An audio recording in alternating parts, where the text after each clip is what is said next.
Hello friend, welcome to my YouTube channel. Friends, कल से हमने बीए थर्ड ईयर का पॉलिटिकल साइंस का जो है प्रथम प्रश्न पत्र, जिसका कि नाम है लोक प्रशासन के सिद्धांत, जिसमें हमने चैप्टर नंबर 1 स्टार्ट कर दिया है। कल हमने पढ़ा था प्रशासन से संबंधित कुछ महत्वपूर्ण तथ्य, प्रशासन के अर्थ, परिभाषा और प्रशासन के अर्थों को किन भागों में विभाजित किया था, उनके क्या क्षेत्र थे। वह सारी चीज़ें हम लास्ट क्लास में जो है डिस्कस कर चुके हैं। और आज जो हमारी क्लास होने वाली है उसमें हम लोक प्रशासन से संबंधित जितने वे महत्वपूर्ण जो तथ्य हैं, यानी कि अर्थ, उनके परिभाषा और उनके जो क्षेत्र हैं, वह सभी चीज़ें आज हम अपनी इस क्लास में डिस्कस करते हैं। तो फ्रेंड्स, प्रशासन शब्द को समझने के बाद आज जो है हम लोक प्रशासन शब्द को समझने का प्रयास करेंगे। और लोक प्रशासन जो है एक संयुक्त शब्द से मिलकर बना है, लोक और प्रशासन, जिसमें कि लोक का अर्थ होता है सार्वजनिक या सारी जनता से संबंधित।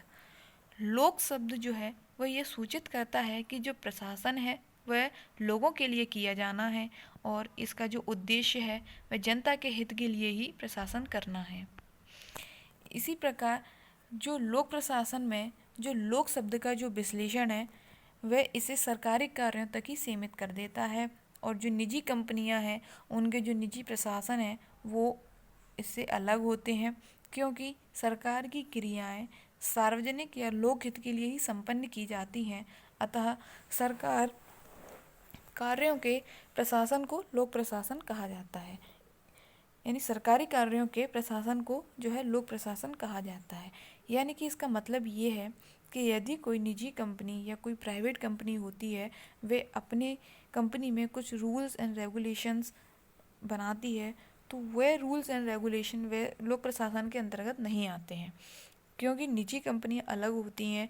क्योंकि लोक प्रशासन के अंतर्गत सिर्फ वही चीज़ें आती हैं, वही नियम, वही कार्य आते हैं जो सरकारी कार्यों से संबंधित होते हैं। जो भी सरकारी कार्य है वह लोक प्रशासन के अंतर्गत आता है। कोई निजी कंपनियां या कोई निजी शासन है वह लोक प्रशासन के अंतर्गत नहीं आता। नंबर है हम नेक्स्ट पॉइंट पर बात करते हैं। नेक्स्ट है हमारा कि लोक प्रशासन के दो अर्थ हैं, जिसका कि नाम है व्यापक और संकुचित। इन दो अर्थों में हम लोक प्रशासन को समझेंगे कि व्यापक अर्थ में और संकुचित अर्थ में लोक प्रशासन के क्या अर्थ हैं। और जिसमें सबसे पहला है व्यापक। व्यापक में है कि व्यापक रूप से राज्य की राजनीतिक शक्तियों के प्रयोग करने में उसके द्वारा की जाने वाली क्रियाओं को ही लोक प्रशासन की संज्ञा दी जाती है। इसमें विधायिका, न्यायपालिका तथा कार्यपालिका द्वारा किए गए सभी कार्यों का समावेश होता है। यानी कि व्यापक रूप से समझें तो व्यापक दृष्टिकोण से देखें तो लोक प्रशासन के अंतर्गत विधायिका, न्यायपालिका और कार्यपालिका से संबंधित जितने भी कार्य होते हैं वह सब लोक प्रशासन के अंतर्गत आते हैं। अगर हम एक संकुचित या एक मोटे तौर पर अगर हम इसको समझने की कोशिश करें तो इसमें सिर्फ कार्यपालिका से संबंधित कार्यों ही होते हैं। यानी कि कह सकते हैं कि संकुचित अर्थ में इसका प्रयोग केवल कार्यपालिका द्वारा किए जाने वाले कार्यों के लिए ही होता है। अब फ्रेंड्स, अब जो है व्यापक और संकुचित अर्थों को कुछ विभिन्न हमारे राजनीतिक विचारक हुए, उन्होंने अपनी अपनी परिभाषाओं के ज़रिए इसको समझाने का प्रयास किया है। जिसमें सबसे पहले महोदय हैं जिनका कि नाम है वाइट। उन्होंने कहा कि लोक प्रशासन में वे गतिविधियां आती हैं जिनका प्रयोजन सार्वजनिक नीति को पूरा करना है या क्रियान्वित करना होता है। यानी इन्होंने कहा कि लोक प्रशासन में वे गतिविधियां ही आती हैं जिनका जो काम है वह सिर्फ सार्वजनिक नीति को पूरा करना है। यानी कि जनता के हित के लिए जो नीतियां बनाई जाती हैं उनको पूरा करना या उनको लागू करना ही लोक प्रशासन का लक्ष्य है, या उसके अंतर्गत यही गतिविधियां आती हैं। दूसरे हमारे जो महोदय हैं जिनका कि नाम है हार्वे वारकर, उन्होंने कहा कि कानून को क्रियात्मक रूप प्रदान करने के लिए सरकार जो कार्य करती है वही प्रशासन है। इन्होंने कानून से संबंधित बात कही है। नंबर थर्ड है हमारे बिलोवी। उन्होंने कहा कि प्रशासन का जो कार्य है वह वास्तव में सरकार के व्यवस्थापिका का अंग द्वारा घोषित और न्यायपालिका द्वारा निर्मित कानूनों को प्रशासित करने से संबंधित है। यानी उन्होंने यही कहा कि जो प्रशासन है उसका कार्य सिर्फ सरकार के जितने व्यवस्थापिका के अंग होते हैं या न्यायपालिका द्वारा जो भी कानून बनाए जाते हैं वह सब प्रशासन से संबंधित होते हैं। नंबर फोर्थ हमारे विचारक हैं जिनका कि नाम है पर्सी मैक्विन, जिन्होंने बताया कि लोक प्रशासन सरकार के कार्यों से संबंधित होता है, चाहे वह कार्य केंद्र का हो या स्थानीय हो। यानी इन्होंने सिर्फ एक सिंपल सी बात कही कि लोक प्रशासन में सरकार यानी सरकारी कार्य जो होते हैं वह लोक प्रशासन से संबंधित हैं, वे चाहे कार्य वे केंद्र के हों, राज्य के हों, स्थानीय हों, किसी के भी हों, पर सरकारी कार्य होने चाहिए वे लोक प्रशासन से संबंधित होने चाहिए। ये थे परिमेस्विक मैक्विन के विचार। नंबर फिफ्थ है हमारे वाल्डो। उन्होंने कहा कि बौद्धिकता की उच्च मात्रा युक्त सहयोगपूर्ण मानवीय क्रिया, यानी कि इन्होंने संकुचित और व्यापक दृष्टिकोण की जो परिभाषा दी, उन्होंने उसमें कहा कि बौद्धिकता की उच्च मात्रा युक्त सहयोगपूर्ण मानवीय क्रिया। नेक्स्ट हमारा पॉइंट है कि लोक प्रशासन के क्षेत्र। अब हम देखते हैं कि लोक प्रशासन के क्षेत्रों को कितने भागों में विभाजित किया गया है और वे भाग कौन कौन से हैं देखते हैं, जिसमें लोक प्रशासन के क्षेत्र में मोटे रूप से जो है 4 दृष्टिकोण प्रचलित हैं। सबसे पहला है व्यापक दृष्टिकोण, नंबर दूसरा है संकुचित दृष्टिकोण, नंबर थर्ड है पोस्ट कॉर्प दृष्टिकोण, नंबर फोर्थ है लोक कल्याणकारी दृष्टिकोण। हम इन सभी दृष्टिकोणों को एक एक करके बहुत डीपली से पढ़ते हैं और जानते हैं कि व्यापक, संकुचित, पोस्ट कर और लोक कल्याणकारी दृष्टिकोण क्या है, इनके अंतर्गत कौन कौन सी बातें कही गई हैं और इनकी क्या क्या आलोचनाएं भी रही हैं, वह सारी चीज़ें हम आगे डिस्कस करते हैं। तो फ्रेंड्स, सबसे पहला है व्यापक दृष्टिकोण। व्यापक दृष्टिकोण में कहा गया है कि लोक प्रशासन के क्षेत्र में वे सभी क्रियाकलाप सम्मिलित हैं जिनका प्रयोजन लोक नीति को पूरा करना या क्रियान्वित करना होता है। इसी संबंध में एक राजनीतिक विचारक हैं जिनका कि नाम है एल.डी. वाइट। उन्होंने कहा कि लोक प्रशासन में वे सभी कार्य आते हैं जिनका उद्देश्य जो है सार्वजनिक नीति को पूरा करना या उनको लागू करना। एल.डी. वाइट ने भी यही बात कही कि लोक प्रशासन में वो सब कार्य आते हैं जिनका बस उद्देश्य यही होना चाहिए कि समाज की जो नीति है उसको पूरा करें और उसको लागू करें। अब एक आलोचना के तौर पर कहा गया आगे कि अनेक विद्वानों की मान्यता है कि व्यापक अर्थ में लोक प्रशासन का अध्ययन अव्यावहारिक है, क्योंकि ऐसा करने से लोक प्रशासन का जो क्षेत्र है वह अस्पष्ट हो जाता है। ये जो है एक आलोचना के तौर पर बात कही गई है। अब हम दूसरा दृष्टिकोण जो है संकुचित दृष्टिकोण, उसको देखते हैं, उसको पढ़ते हैं कि संकुचित दृष्टिकोण क्या है। कुछ विद्वानों ने लोक प्रशासन के क्षेत्र में संकुचित दृष्टिकोण को अपनाया है। उनके अनुसार लोक प्रशासन का संबंध जो है शासन की कार्यपालिका शाखा से है। इसी संबंध में एक विचारक हैं जिनका कि नाम है हर्बर्ट साइमन। उन्होंने कहा कि लोक प्रशासन से अभिप्राय उन क्रियाओं से है जो केंद्र, राज्य तथा स्थानीय सरकारों की कार्यपालिका शाखाओं द्वारा संपादित की जाती हैं। फ्रेंड्स, जो व्यापक और संकुचित दृष्टिकोण के बारे में अभी जो कहा गया उससे पहले भी मैंने आपको एक सिंपल वे में बताने की कोशिश की गई थी।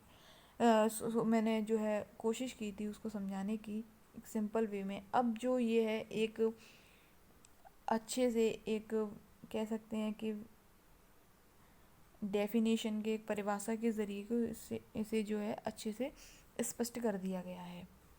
अब हम संकुचित दृष्टिकोण और व्यापक दृष्टिकोण से संबंधित कुछ और भी पॉइंट हैं उनको जान लेते हैं। कहा गया है कि इस दृष्टिकोण से लोक प्रशासन के क्षेत्र में निम्नलिखित बातें आती हैं। वह सारी बातें जान लेते हैं कि क्या क्या बातें कही गई हैं इसमें, क्या इसके अंतर्गत किन किन बातों का अध्ययन किया जाता है, हम ऐसे भी कह सकते हैं। जिसमें पहला पॉइंट है हमारा कार्यपालिका की क्रियाशीलता का अध्ययन। इसमें कहा गया कि लोक प्रशासन कार्यपालिका की क्रियाशील तत्वों का अध्ययन करने वाला प्रशासन का जो है मुख्य अंग है। और लोक प्रशासन का संबंध कार्यपालिका की उन समस्त असैनिक क्रियाओं से है जिनके द्वारा वह राज्य के निश्चित लक्ष्यों को प्राप्त करने का प्रयास करता है।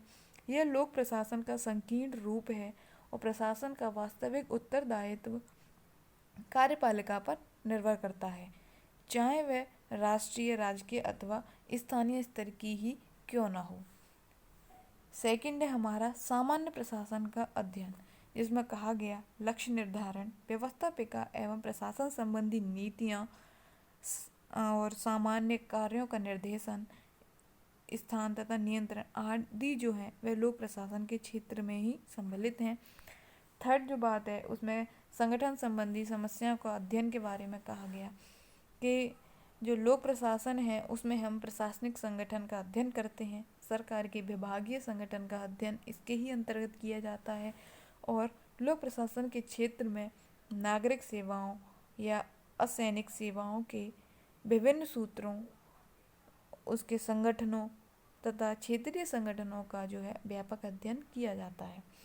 फोर्थ है हमारा पदाधिकारियों की समस्याओं का अध्ययन। लोक प्रशासन के क्षेत्र में पदाधिकारियों की भर्ती, प्रशिक्षण, सेवाओं की दशा, अनुशासन तथा कर्मचारी संघ आदि समस्याओं का व्यापक रूप से गहन अध्ययन किया जाता है। नंबर 5 है सामग्री प्रदाय संबंधी समस्याओं का अध्ययन। लोक प्रशासन के अंतर्गत क्रय और भंडारण करना, वस्तु प्राप्त करने के साधन, कार्य करने के यंत्र आदि का भी जो है विस्तृत अध्ययन किया जाता है। नंबर 6 है वित्त संबंधी समस्याओं का अध्ययन, जिसमें कि वित्त संबंधी जितने भी विषय हैं उनका जो है गौण अध्ययन किया जाता है, जैसे बजट बनाना और भी वित्तीय आवश्यकताएं जो होती हैं वह सारी चीज़ों को करना, करारोपण आदि जितने भी संबंधित विषय जो हैं इसमें उन सभी चीज़ों का जो है अध्ययन किया जाता है। नंबर 7 है प्रशासकीय उत्तरदायित्व का अध्ययन। लोक प्रशासन की परिधि में हम सरकार के विभिन्न उत्तरदायित्वों का विवेचन करते हैं। इसमें न्यायालयों के प्रति उत्तरदायित्व, जनता तथा विधानमंडल आदि के प्रति प्रशासन के जितने भी उत्तरदायित्व हैं उन सभी का जो है अध्ययन किया जाता है। तो फ्रेंड्स, ये थे लोक प्रशासन से संबंधित कुछ और कह सकते हैं कि लोक प्रशासन के अंतर्गत किन किन बातों का जो है अध्ययन किया जा सकता है, किया जाता है। और उसके एक तरीके से ये क्षेत्र ही हम कह सकते हैं कि ये लोक प्रशासन के क्षेत्र के अंतर्गत ही आते हैं। मैंने इन 7 पॉइंट्स के ज़रिए आपको जो है लोक प्रशासन के जितने भी महत्वपूर्ण कार्य हैं वह सभी चीज़ें समझाने की कोशिश की है। अब जो हमारा जो थर्ड दृष्टिकोण है जिसका कि नाम है पोस्ट कॉर दृष्टिकोण, उसको पढ़ते हैं। पोस्ट कॉर दृष्टिकोण में कहा गया कि यह जो है लोक प्रशासन के कार्य क्षेत्र संबंध में जो लूथर गुलिक एक विचारक हैं जिन्होंने अपने मत को जो है प्रतिपादित किया है, इसीलिए उसे पोस्ट कॉर दृष्टिकोण कहा जाता है। यानी कि पोस्ट कॉर दृष्टिकोण है उसको प्रतिपादित करने का जो श्रेय है वह लूथर गुलिक को जाता है। लूथर गुलिक से पहले भी उर्विक, हेनरी फ्यूल आदि जो है और भी विचारक रहे, पर लेकिन उन्होंने पोस्ट कॉर दृष्टिकोण की जो है सुव्यवस्थित ढंग से व्याख्या नहीं की, इसलिए उनकी जो व्याख्या कही गई थी वह सभी विलुप्त हो गई। और लेकिन लूथर गुलिक जो है उन्होंने अपनी व्याख्या को, पोस्ट कॉर दृष्टिकोण को इस अपने विचारों से उसकी व्याख्या इतनी अच्छे तरीके से सुव्यवस्थित ढंग से की कि उन्हें जो कहा जाता है कि पोस्ट कॉर दृष्टिकोण का श्रेय लूथर गुलिक, या कह सकते हैं पोस्ट कॉर दृष्टिकोण का जनक लूथर गुलिक हैं। पोस्ट कॉर शब्द अंग्रेजी के 7 शब्दों के प्रथम अक्षरों को मिलाकर बनाया गया है। वे शब्द जो हैं वे इस प्रकार हैं।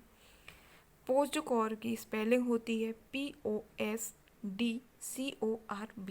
अब हम ये जो है सभी शब्द के पहले अक्षर से बना एक शॉर्ट शब्द है पोस्ट कॉर। अब हम इसको फुल फॉर्म प्लस उसके जो मीनिंग है वह सब जानते हैं कि पी का मतलब होता है प्लानिंग यानी योजना बनाना। ओ का मतलब होता है ऑर्गेनाइजिंग, जिसका मतलब होता है संगठन बनाना। एस का मतलब होता है स्टाफिंग, इसका मतलब होता है कर्मचारियों की व्यवस्था करना। डी डी का मतलब होता है डायरेक्टिंग यानी निर्देशन देना। को का मतलब होता है कोऑर्डिनेशन, इसका मतलब होता है समन्वय करना। आर आर का मतलब होता है रिपोर्टिंग यानी रिपोर्ट देना। बी का मतलब होता है बजटिंग यानी बजट देना या बजट तैयार करना। अब फ्रेंड्स, हमने पोस्ट कोर को फुल फॉर्म प्लस उनके मीनिंग सहित समझ लिया है। अब हम एक डेफिनेशन के ज़रिए इसको बहुत अच्छे से समझ लेते हैं कि पोस्ट कोर क्या है। उपर्युक्त तत्वों की संक्षिप्त व्याख्या निम्न प्रकार से है, जिसमें सबसे पहला है योजना बनाना यानी पी। इसका आशय उन समस्त कार्यों की रूपरेखा तैयार करना है जिन्हें किया जाना आवश्यक है। इसमें निर्धारित लक्ष्यों की प्राप्ति के साधनों पर विचार करना भी शामिल है। यानी कह सकते हैं कि कोई भी कार्य है उसके लिए उसकी रूपरेखा बनाते हैं, यानी कि कोई कहीं गांव है, गांव में विकास करना है तो उसके लिए हम कोई रूपरेखा बनाएंगे, कोई योजना बनाएंगे कि किस योजना के तहत हमें क्या करना है। हम देखते हैं आगे आने वाली अभी जो हमारी सरकार है वो नई नई तरीके से जो योजनाएं निकाल रही है। तो किसी कार्य को करने के लिए कोई एक रूपरेखा तैयार की जाती है, कोई प्लानिंग की जाती है, कोई योजना बनाई जाती है, तभी कोई कार्य की जो है शुरुआत होती है। फिर उसके बाद संगठन होता है। संगठन यानी ओ, इसमें कहा गया है कि संगठन का जो उद्देश्य है वह प्रशासकीय ढांचे को इस प्रकार गठित करने से है कि प्रशासकीय कार्यों का विभाजन उचित ढंग से किया जा सके और विभागों में समन्वय स्थापित किया जा सके। यानी कि योजना बनाई जाती है, फिर योजना में कौन कौन से व्यक्ति काम कर रहे हैं उन व्यक्तियों के बीच में एक संगठन बनाया जाता है और एक जो है ढांचा बनाया जाता है, उनको इस प्रकार गठित किया जाता है जिससे कि हम जो कोई कार्य करने जा रहे हैं उसका जो वह कार्य है वह एक उचित ढंग से हो जाए, उसका जो विभाजन है वो एक उचित ढंग से हो जाए। ये संगठन का मतलब है यानी ऑर्गेनाइजिंग का मतलब है। अब हम बात करते हैं एस यानी कर्मचारियों की व्यवस्था करना। इसका संबंध लक्ष्य की प्राप्ति के लिए योग्य कर्मचारियों की नियुक्ति, उनके प्रशिक्षण तथा सेवा के अनुकूल दशाएं निर्धारित करने से है। यानी कि हमने योजना बना ली, संगठन बना लिया, अब उन लक्ष्यों को यानी कि उस योजना को पूरा करने के लिए हमें योग्य कर्मचारी चाहिए, उनकी नियुक्ति भी करनी है, उनका प्रशिक्षण कार्य भी देखना है और उनकी सेवा के अनुकूल उन्हें कार्य भी देने हैं।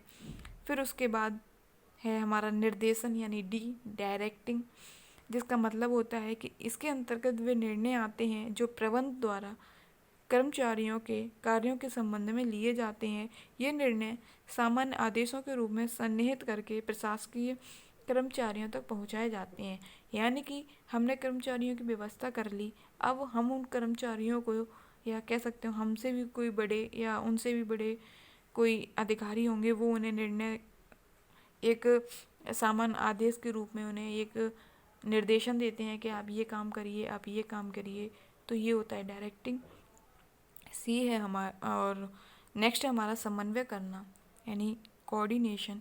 इसका मतलब है कि विभिन्न विभागों के कार्यों में तालमेल स्थापित करना ताकि उनमें आपस में किसी भी प्रकार का टकराव ना हो और लोक प्रशासन समन्वय स्थापित करने के साधनों पर विचार करता है।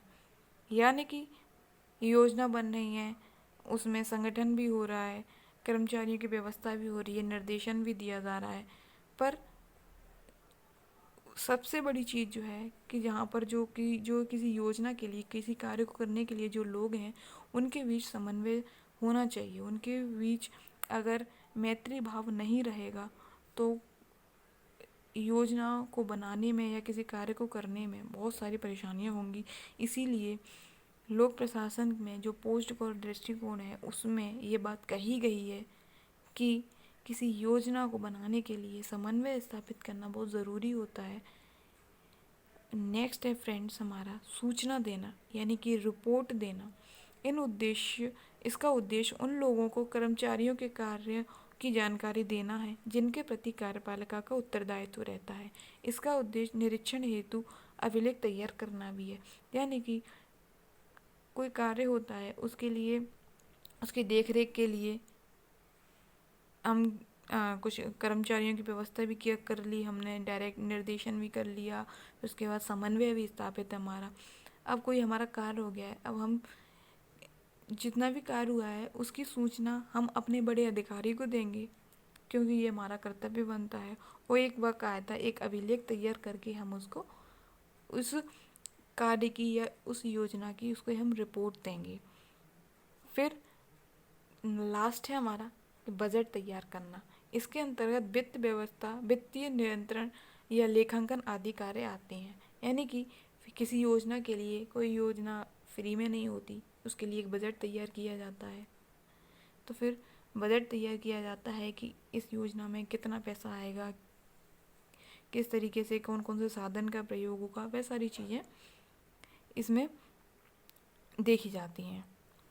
तो कह सकते हैं ये पोस्ट गौरव क्रियाएं बड़े संगठन द्वारा संपन्न की जाती हैं और लोक प्रशासन के कार्य क्षेत्र के संबंध में अधिकांश विद्वानों ने पोस्ट गौरव दृष्टिकोण को ही स्वीकार किया है। पोस्ट गौरव दृष्टिकोण को स्वीकार इसीलिए किया है क्योंकि इसमें स्टेप बाय स्टेप हमें प्रशासन से संबंधित सभी चीज़ों को समझाया गया है, एकदम स्पष्ट तरीके से बताया गया है कि किस किस तरीके से, किन किन चरणों से होकर हमारी जो योजना जो बनाई जाती हैं वो किस तरीके से सफल होती है। अब इसी संबंध में जो है कुछ आलोचना की गई है पोस्ट गौरव दृष्टिकोण में, जिसमें कि एक हमारे महोदय हैं लुईस मेरियम, उनके द्वारा पोस्ट गौरव दृष्टिकोण की आलोचना की गई है। उन्होंने कहा, उनका मत था कि इस मत की आलोचना जो है इस आधार पर की जाती है, इसमें लोक प्रशासन से संबंधित एक महत्वपूर्ण तत्व की जो है अवहेलना की गई है। वह तत्व कौन सा है? वह तत्व है पाठ्य विषय का ज्ञान। इस आलोचना के प्रमुख जो प्रतिपादक हैं, जैसे मैंने आपको पहले बताया, इनका नाम है लुईस मेरियम। उन्होंने कहा किसी भी प्रशासकीय अभिकरणों के प्रभावशाली एवं प्रज्ञावान प्रशासन के लिए उससे संबंधित पाठ्य विषय का जो है गहरा ज्ञान प्राप्त कर लेना जो है नितांत आवश्यक है। पोस्ट गौरव विचार केवल प्रशासन की तकनीकी से संबंधित है, इसके पाठ्य विषय से नहीं। पोस्ट गौरव विषय, जो पोस्ट गौरव है वह विषय और पाठ्य विषय दोनों को मिलाने से ही लोक प्रशासन का कार्य क्षेत्र पूर्ण रूप से निर्धारित होता है। इसमें ये कहा गया, मतलब लुईस मेरियम ने एक बात कही कि इस दृष्टिकोण में एक तत्व की जो है अवहेलना की गई, वो है पाठ्य विषय का ज्ञान। यानी इन्होंने ये कहा गया कि क्या सारे कम कार्य जो हैं वो तकनीकी चीज़ों से हो जाएंगे, तकनीकी विषय से हो जाएंगे? ऐसा तो पॉसिबल नहीं है। उसके लिए एक पाठ्य विषय का भी ज्ञान नितांत जो है आवश्यक होना चाहिए। तो इन्होंने एक संज्ञा दी है कि कैंची के दो फलकों के समान प्रशासन दो फलकों, या कह सकते हैं दो फलकों वाला औजार है। यानी इन्होंने जो प्रशासन है उसमें विषय और पाठ्य विषय को कैंची के दो फलक बताए हैं। एक औजार का एक फलक पोस्ट गौरव के अंतर्गत आने वाले क्षेत्रों का ज्ञान और दूसरा फलक जो है उसके पाठ्य विषय का ज्ञान, जिससे कि ये तकनीकें लागू की जाती हैं। इस औजार को प्रभावशाली बनाने के लिए यह आवश्यक है कि उसके दोनों ही फल जो है ठीक हों, यानी दोनों फलक ठीक हों। यानी कि उन्होंने जो आलोचना की, जो संज्ञा दी है, वह कैंची के दो फलकों के ज़रिए बताई है। उन्होंने अपनी बात को कैंची की दो फलकों का उदाहरण देकर समझाया कि कैंची जो है हमारी लोक प्रशासन है, एक फलक हमारा जो है जो पोस्ट गौरव के अंतर्गत जितने भी क्षेत्र आते हैं उनका ज्ञान, और जो दूसरी फलक है उसमें पाठ्य विषय का ज्ञान है। तो ये लुईस मेरियम द्वारा पोस्ट गौरव दृष्टिकोण की आलोचना थी। अब हम बात करते हैं चौथा दृष्टिकोण, जिसका कि नाम है लोक कल्याणकारी दृष्टिकोण, जिसमें कहा गया कि लोक प्रशासन के क्षेत्र से संबंधित एक अन्य दृष्टिकोण लोक कल्याणकारी दृष्टिकोण है। इस दृष्टिकोण के समर्थकों के मतानुसार वर्तमान समय में राज्य लोक कल्याणकारी है, अतः लोक प्रशासन भी लोक कल्याणकारी है। दोनों का लक्ष्य एक ही है, जनहित अथवा जनता को हर प्रकार से सुखी बनाना। इसी दृष्टिकोण के समर्थक कहते हैं कि आज लोक प्रशासन सभ्य जीवन का रक्षक मात्र ही नहीं, वह सामाजिक न्याय तथा सामाजिक परिवर्तन का भी महान साधन है। इससे स्पष्ट है कि लोक प्रशासन का क्षेत्र जनता के हित में किए जाने वाले सभी कार्यों तक फैला हुआ है। यानी कि इसमें लोककारी दृष्टिकोण के में यही कहा गया कि जो लोक प्रशासन है वह जनता के लिए ही है और जनता के भविष्य को सभ्य बनाने के लिए जो लोक कल्याणकारी दृष्टिकोण है वह बहुत अच्छा है। यानी कि इससे जनता के हित में जितने भी सारे कार्य हैं वे सभी चीज़ें होती हैं। संक्षेप में हम कह सकते हैं कि वर्तमान समय में लोक प्रशासन की क्रियाओं का क्षेत्र व्यापक हो गया है और समाजवादी व जन कल्याणकारी विचारधारा की प्रगति के साथ साथ लोक प्रशासन का जो क्षेत्र है वह निरंतर बढ़ता ही जा रहा है। यानी कि लोक प्रशासन के क्षेत्र में बढ़ोतरी हो रही है क्योंकि वह जनता के लिए सोचता है, जनता के लिए करता है। तो फ्रेंड्स, ये थी आज की हमारी क्लास।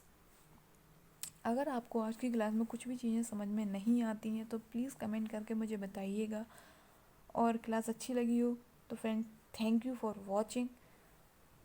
क्लास अगर थोड़ी सी भी अच्छी लगी हो तो प्लीज़ लाइक करना, वीडियो को ज़्यादा से ज़्यादा शेयर करना, चैनल पर नए हो तो प्लीज़ चैनल को सब्सक्राइब करना। Thank you. जय हिंद।